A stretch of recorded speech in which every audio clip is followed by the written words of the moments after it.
Hello, and welcome to another exciting episode of the Feudal Future podcast. I'm Marshall Toplansky. I'm Joel Kotkin.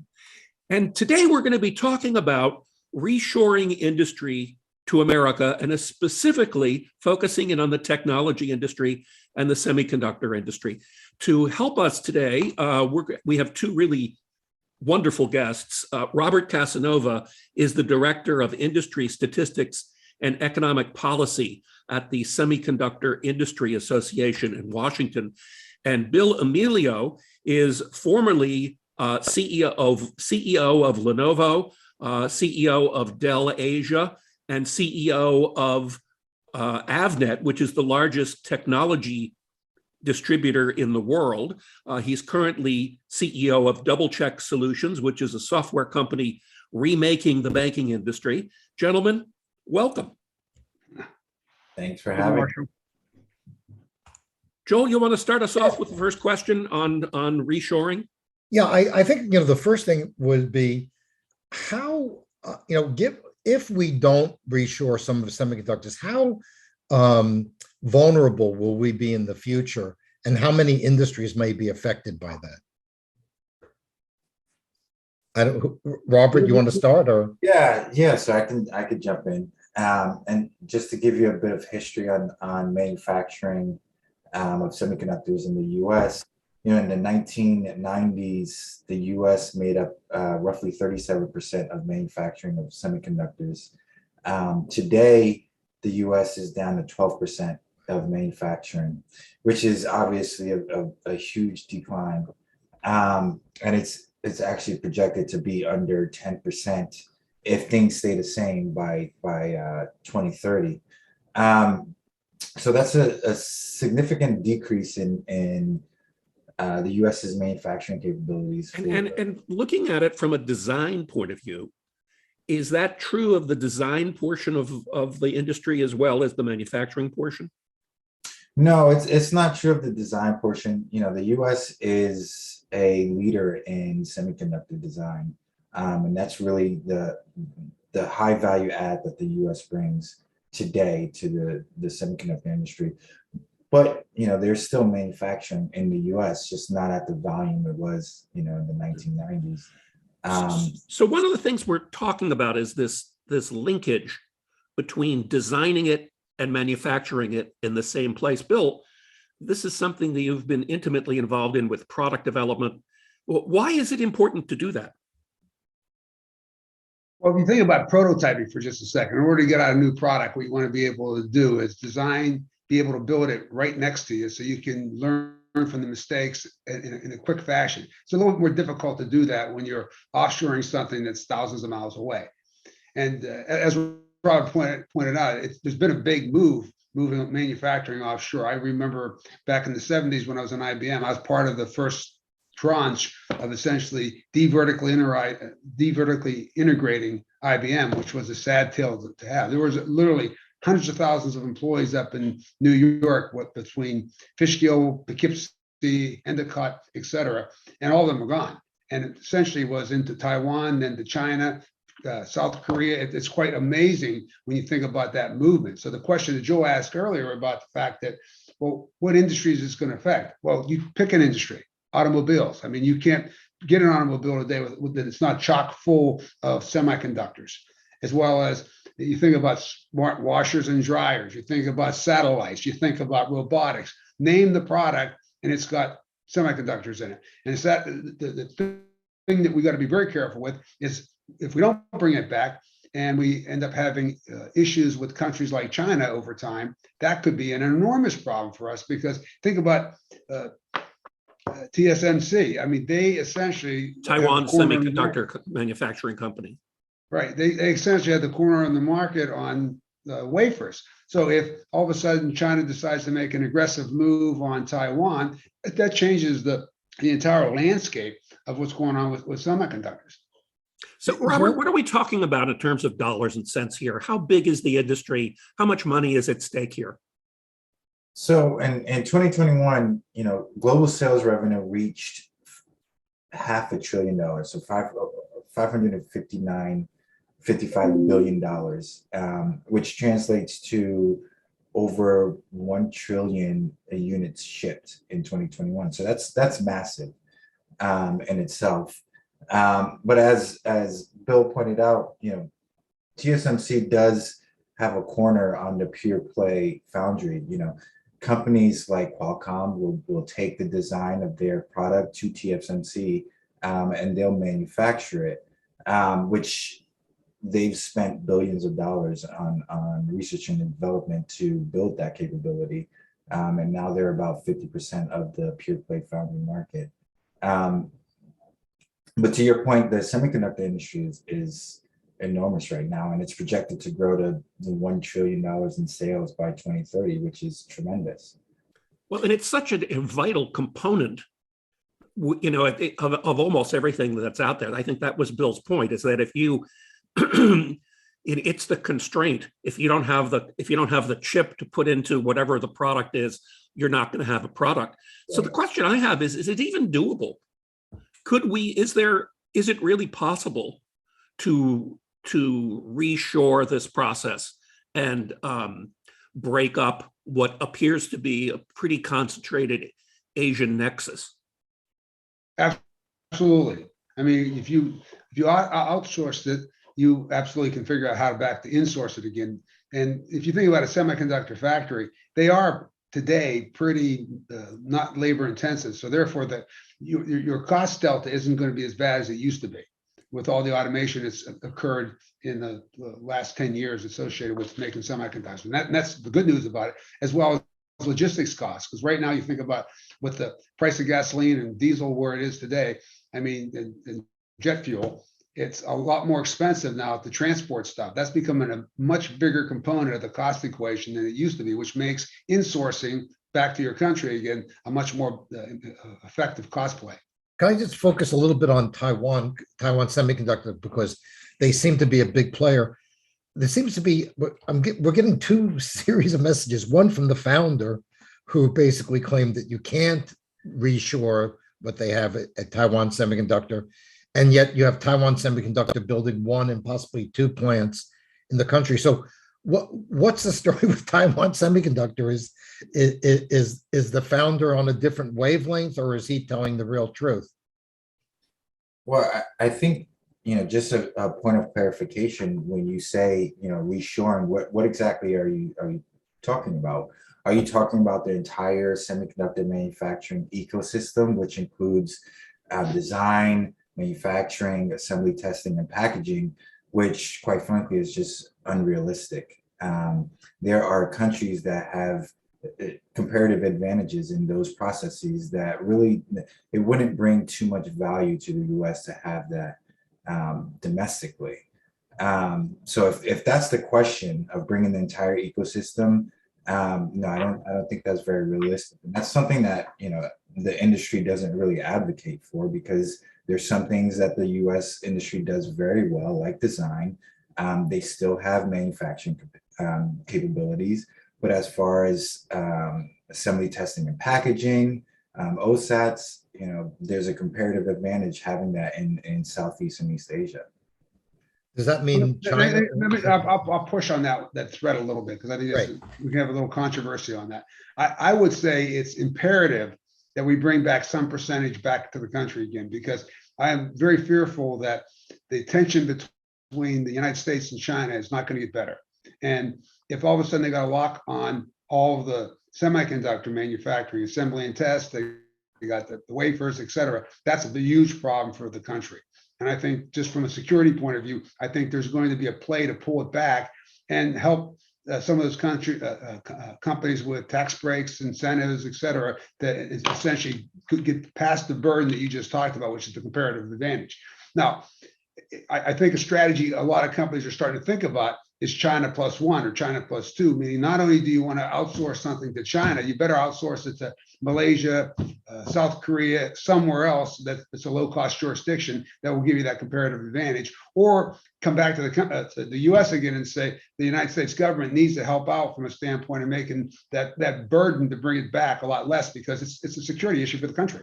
I mean, think about the sophisticated aircraft. We didn't talk about aircraft, but every aircraft, the avionics got some of the most sophisticated semiconductor technology in the world in it. And if we want to lose our edge with respect to the military, the fastest way to do that is to shut down some of the semiconductor manufacturing that's happening offshore that we can't get it any longer. Are there portions of the, you talked about the ecosystem, Robert. Are there portions of the ecosystem that are best left offshore? And which are the pieces of it that make the most sense to bring in or bring back? And which are the ones that are best left offshore? Right. And Bill definitely, hit the nail on the head. Some of that manufacturing could come onshore. TSMC is building a plant in Arizona. Intel is building a new plant in Ohio. And these are going to be targeted at advanced chips and legacy chips. We made a point of what industries would be affected the most. When you look at the automotive industry, about 40% of the components in a car is made up of semiconductors. So that's anywhere from 1,500 to 3,000 semiconductors in a car. But a lot of those components are legacy chips. We're talking 90 nanometers, 90 nodes or greater. And much of that manufacturing of those are coming from Japan, South Korea, China. But if you're talking about the high value add, high technology, advanced devices, those are being produced in Taiwan and to a certain extent in the US. But really building out that legacy capability is something that's imperative to the US, but the global economy, because that's where most of the shortage is coming from, at those legacy nodes. And it's affecting all industries, not just the automotive industry. It's affecting the medical device industry, as Bill pointed out. It's affecting the defense and aerospace industry, because the chips that are needed in those products, they need to be able to withstand high temperatures, radiation, and they're not really, the newest devices are not really built for that, at least not yet. So this is an interesting thing I think that our listeners are going to want to dive into a little bit. What I just heard you say was, let's bring the old stuff back. Let's invest in building legacy chips here, as opposed to manufacturing the latest and greatest. And just, it seems a little counterintuitive to me. So could you explain that a little bit more? So let me clarify, because that's not what I'm saying. Bringing back some of that capability to expand global capacity is definitely something that would be beneficial for the US and US industries. But focusing just on legacy is not really what this expansion is really going to help. We're talking not just legacy, but also advanced, because that's driving innovation. So in short, you can say, electric vehicles and hybrid vehicles are still using some of those legacy nodes, but in 5 to 10 years, they're going to be using more advanced nodes, because that's just the way innovation is going. So I wouldn't say that I'm saying specifically bringing back legacy manufacturing. It's a combination of both, really. Having that capability in the US would be beneficial. And, with the 52 billion in CHIPS Act funding, there's a potential to bring back, to move from essentially 12% of manufacturing to 14 and beyond percent of global manufacturing, which is really a huge jump.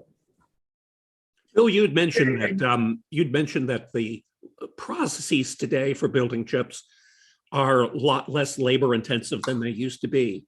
But even with that, if we bring back the manufacturing capability, giving the differential in cost of labor between Asia and here, are we guaranteeing that we'll be non-competitive? Well, that's why I was on the point that I think if you look at the entire value chain, clearly the labor piece is now that will be more expensive if you do it in the United States or in Mexico or Canada. That's going to be more expensive than it is if you do it in Malaysia versus China or China. However, logistics costs are now becoming a bigger portion of the cost. So therefore, that's going to end up helping in a way to get it in place. And then if you were able to have the government assist some with respect to incentives and tax breaks, you can all of a sudden make the equation get a little closer. But I think from this whole idea of security, it's important that some percentage always stays in the States. If it doesn't, we're in trouble. Think about this for just a minute. Food. Just think if we weren't the breadbasket of the world in the United States, we couldn't produce the food that we are now. And we were dependent upon 80% of our food coming from somewhere else, like China. That would be a scary proposition for just about everybody. I mean, when people go hungry, that's when real bad things happen. So my point is, that's not too far-fetched to believe if all of a sudden the semiconductors start getting turned off because of an aggressive actor out there, that could create an enormous problem for us on every central product that we have today. Yeah, so you're saying the strategic considerations here of making sure there's adequate supply, making sure that we're not held hostage by foreign governments, totally outweighs the marginal difference in whether or not we can produce them as cost effectively as someplace else. Yeah, and the other point is because of labor, the labor component now is much smaller than it used to be. That arbitrage difference in labor isn't that as big as it once was. Well, what about one of the issues Marshall and I've been very involved with, and of course, Bill, you're in California. Robert, are you a former Californian? No, I'm actually from Connecticut. Well, and Bill is actually a Texan now. That's right. Yeah. Oh, you're a Texan. Oh, okay. Yeah. Well, here's the question. If we're going to have this reshoring, and if it's so involved in so many industries, why are all the plant announcements in Arizona, Texas, and of course now recently I was in Columbus, recently on this. Is there any way that California can get this, or is it going to be basically a Sun Belt move within the U.S.? I'll make a few comments about that because I actually lived in California for a while as well as Texas. I mean, it's not as business friendly as it needs to be. Now, look, Silicon Valley grew up there, but the fact is, it's really expensive to do business in California. Look at the gas prices, just as one example. Look at the electricity rates, and then look at the incentives that you get if you go to Texas or Arizona. So it's all about the policies that you want to have that are going to make a difference. Can California change that? Yeah, they could change that, but are they? I don't think so. So I think California is going to be a very expensive place to do business, and you're going to see a mass migration out of there until something changes. And the amount of people that are moving to Texas is unbelievable. Austin's now become the real estate values has jumped the fastest in any city in the country because of the mass exodus that's happening out of California. Robert, what are your people saying about where new plants will be built? Because it would seem to me, even though it's not that labor intensive, it would imagine that electricity costs would be a factor. Of course, California has very high electricity and costs. Water availability. Yeah. Well, I can't speak to the business strategies of SIA member companies, but definitely state incentives would play a role in any manufacturing business, really, not just semiconductors. And I think that definitely played a role in some of the locations that have been announced for new plants. What about, is electricity an important factor? I mean, huge. Yeah, huge. Huge. Yeah, huge. I mean, those plants use a lot of electricity. No doubt about that. Because we're at what, Marshall, 2 to 3 times the national average? Yeah, double from an industrial user's perspective, at least double. Yeah, think about the electricity usage just to keep the clean rooms where they have to be. I mean, there's a lot of filtration. That the air conditioning units on that stuff is really electric intensive. Yeah, and the other question is water. One of the common perceptions, I don't know if it's accurate, this is what really my question for you guys is that the chip making process uses a lot of water. Is that true? Yes, it does use a lot of water in the manufacturing process. Well, that would make sense to go to Ohio. I don't know why you'd go to Arizona and Texas unless you go to Houston. Yeah, but some of that uses a lot of water, but they got really good at recycling it as well. Yeah. it's not like you're using all brand new water. They figured out how to really be able to reuse it. It's not like a nuclear plant that gets The people, one of the groups that we've spoken to recently is a group in Fresno that of business people.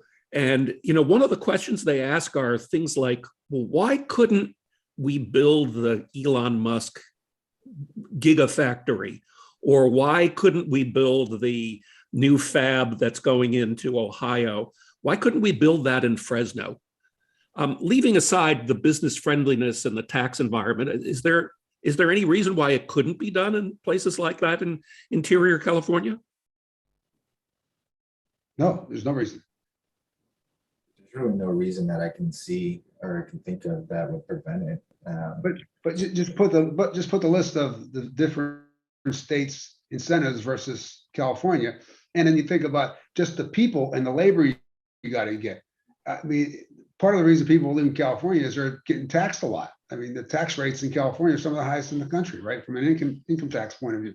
Therefore, it's tougher to get talent that says, "Hey, I want to move there, and I can actually afford having living there." That all factors in as well. When you go to Arizona or Texas, you can find places that are really inexpensive to live. How has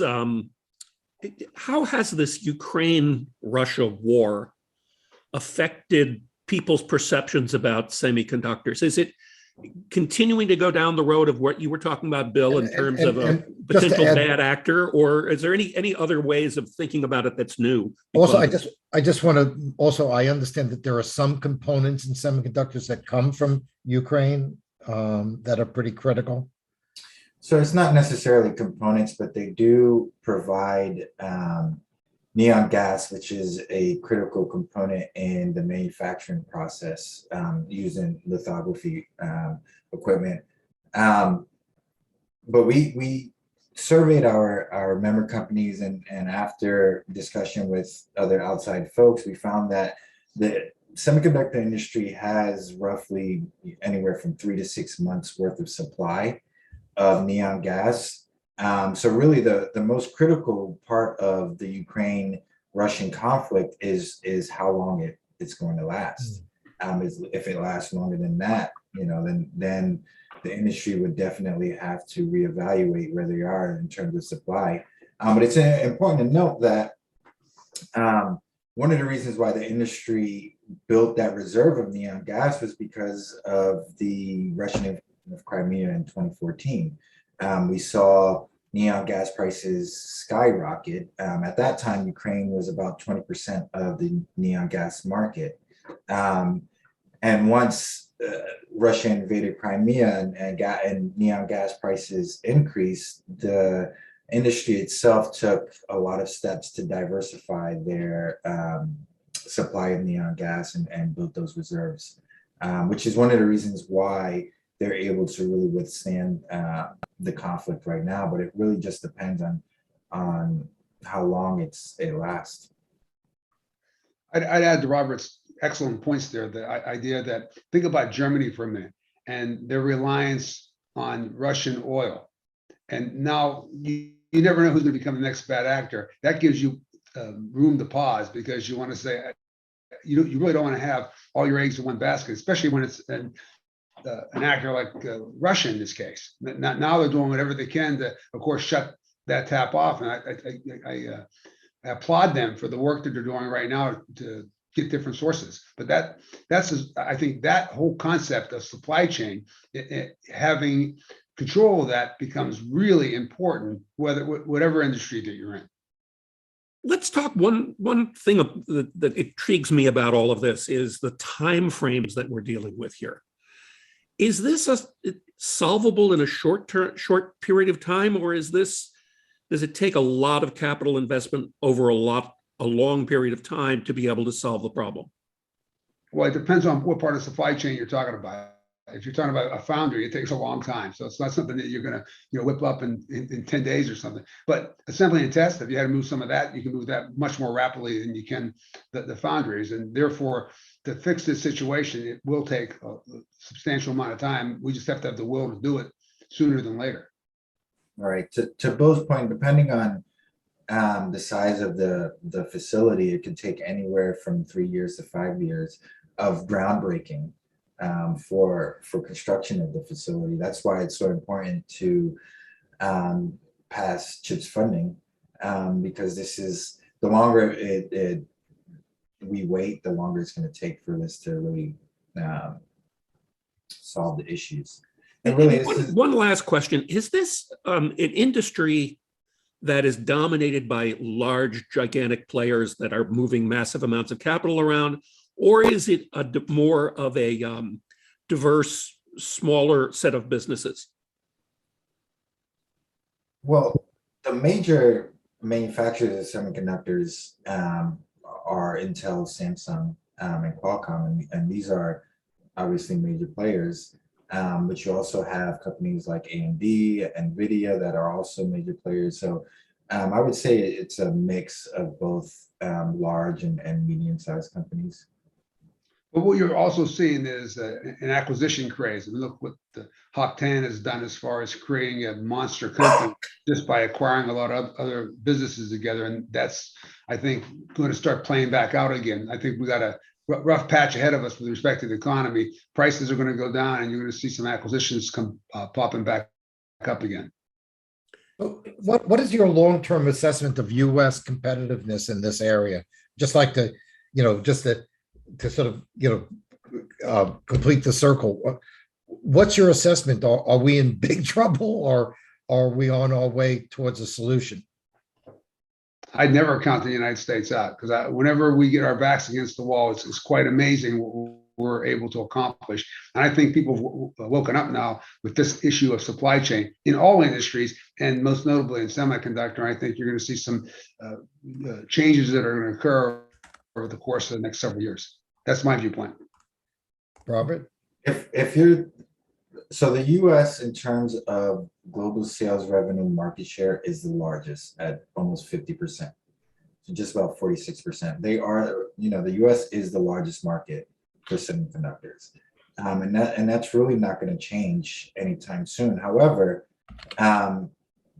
without additional government incentives, which other countries are doing, like South Korea, Europe, China, there is a real potential that we will continue to lose market share, and that goes hand in hand in decreases in manufacturing capabilities from 12% to lower than 12% or lower than 10%, and it also involves decreases in the ability to design chips if we're not able to provide like design tax credits that other countries provide to their semiconductor companies. So really, we are the largest market, but there's a potential for that to split and to decrease if there isn't adequate incentives from the government like other countries do for their semiconductor industries. Well, and that's probably worth wrapping up with here. Let's talk about those incentives. What are the specific things that we think the government should do? When I say government, I'm presuming the main role here is going to be with the federal government as opposed to state governments, but obviously state governments can make it more attractive to site locations in their states. But from a federal government perspective, what are the 2 or 3 killer incentives or subsidies that you think are required? Right. So, we have the CHIPS Act funding, $52 billion is one incentive, which includes not just manufacturing capabilities, but R&D investments, as well as investment tax credits, which are provided by other countries, as well as design tax credits. So these are the 3 major really incentives that would really benefit the industry's ability to maintain its advantage in the semiconductor industry. Bill, as a to have the last word, are incentives required here, or is this something that private industry can do on its own? No, I 100% agree with Robert. Those incentives described it's really important. The only other area I would mention is don't count the states out. I mean, if you think about states that have done a great job of attracting businesses. I mean, look at, you mentioned Arizona and Texas. Look at what happened in New York. I mean, New York was once the mecca of manufacturing, and they figured out how to tax them so much they drove everybody out of there. I mean, that was really the start of major outsourcing because of some of the moves that was done by the New York legislation. And I think that needs to change if New York wants to get back manufacturing, because it's all coming to Texas right now. Yeah. Well, gentlemen, thank you. This was really insightful view of what's happening strategically with semiconductors and with the U.S. economy as a whole and what our strategic position is in it. Thank you for being guests on the Feudal Future podcast. For having me. Thanks, Marshall. Appreciate it. Thanks, Joel. Thank you. Thank you both. Yeah. Bye-bye. Bye. Bye-bye.